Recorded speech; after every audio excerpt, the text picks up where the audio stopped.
Taxi ஆப்பின் உத்தரவாதம். Trip cancellation இல்லை, extra payment இல்லை, நியாயமான கட்டணம். இதுவே ஃபாஸ்ட் ட்ராக் டாக்ஸி ஆப்பின் உத்தரவாதம்.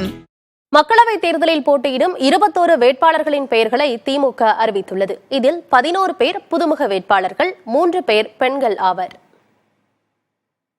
வேட்புமனு தாக்கல் தொடங்கிய நாளில் திமுக சார்பில் மக்களவைத் தேர்தலில் போட்டியிடும் 21 பேரின் பட்டியலை முதலமைச்சரும் திமுக தலைவருமான மு.க. ஸ்டாலின் அறிவித்தார்.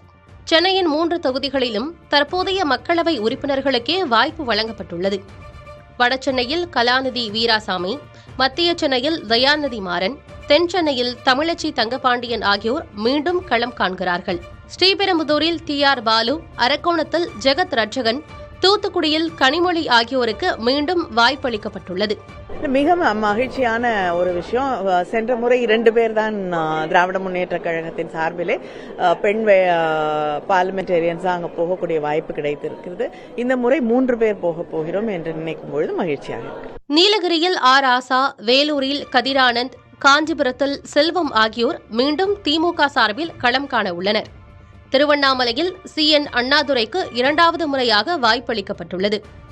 தருமபுரியில் தற்போது உள்ள மருத்துவர் செந்தில்குமாருக்கு பதிலாக வழக்கறிஞர் ஆ. மணியை திமுக இந்த முறை களமிறக்கியுள்ளது.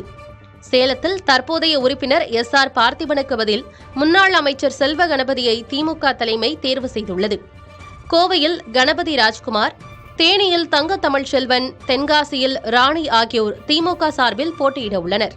தென்காசியில் பெண் வாக்காளர்கள் தான் ஆண் வாக்காளர்கள் அதிகம்.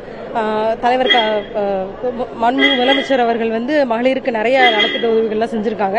அதனால பெண்கள் வாக்கு முழுமையா எனக்கு கிடைக்கும்ன்றத நம்புறேன். 6 முறை எம்பியாகவும் 2 முறை மத்திய அமைச்சராகவும் இருந்த பழனி மாணிக்கத்திற்கு தஞ்சை தொகுதியில் இந்த முறை வாய்ப்பு தரப்படவில்லை. அவருக்கு பதிலாக புதியவரான முரசொலி தேர்வு செய்யப்பட்டுள்ளார். நானே ஒரு விவசாயி தான் திரும்பி சொல்லிட்டு இருக்கேன். அதனால விவசாயியோட கோரிக்கைகளை தலைவர் தளபதியிடத்தில் சமர்ப்பித்து அதை நிறைவேற்றி தர முயற்சி செய்வோம்.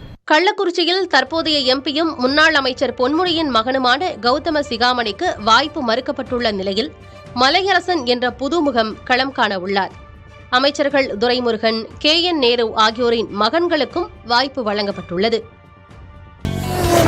ஃபாஸ்ட் ட்ராக் டாக்ஸி ஆப்பின் உத்தரவாதம். ட்ரிப் கேன்சலேஷன் இல்லை, எக்ஸ்ட்ரா பேமெண்ட் இல்லை, நியாயமான கட்டணம். இதுவே ஃபாஸ்ட் ட்ராக் டாக்ஸி ஆப்பின் உத்தரவாதம்.